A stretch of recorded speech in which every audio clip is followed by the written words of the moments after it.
Hi, good day, M6190. Please introduce yourself. Good day, Ma'am and Sir. I'm Maria Elena Disilang. I'm 48 years old. I live in Santa Monica, San Pablo, Laguna. Uh, I'm widow. I have 4 kids, age 27, 25, 23, and 18. I'm Catholic. My birthday is September 10, 1977. Tell me about your experience as a helper. I work as a domestic helper in Hong Kong for 5 years.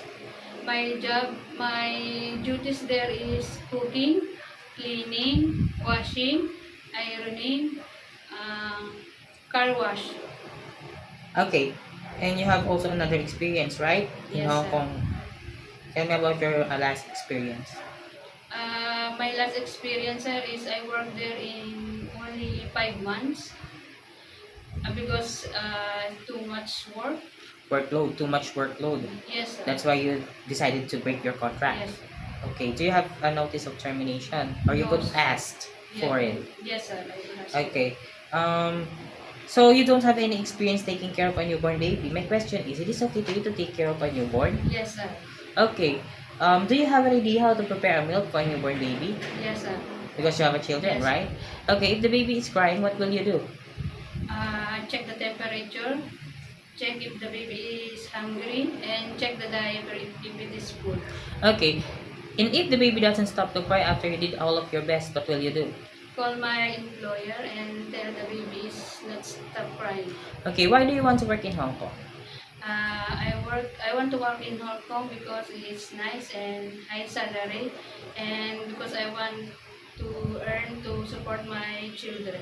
Okay, and how long do you want to work in Hong Kong? Until I finish my contract and until my employer want to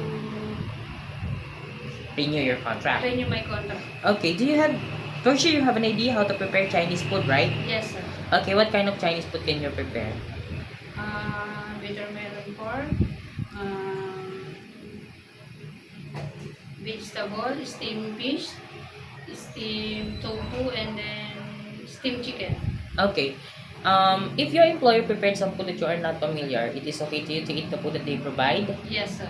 It is okay to you to share jobs as a helper. Yes, sir. How about sharing room with kids? Yes, sir. To work on Sunday or in a holiday setup? Yes, sir. How about taking care of pets? Yes, sir. It is okay to you to cut your hair into short. Yes, sir. How about taking care of elderly? Help them go to bed, to the bathroom. Yes, sir. It is okay to you to learn Cantonese if there's or if your employer or one of your employer's family don't know how to speak English. Yes, sir. Okay, my last question is, what will be your message for your future employer? Ma'am, sir, please hire me. I'm willing to work, I'm willing to learn and do my duties. I'm responsible. Responsible? And you also promise that you will take good care of your children as your own children. Yes, sir. And also follow the rules and Yes. regulations of their house. Okay. Thank you very much, Miss Maria Elena. Thank you. Thank you, sir. Okay.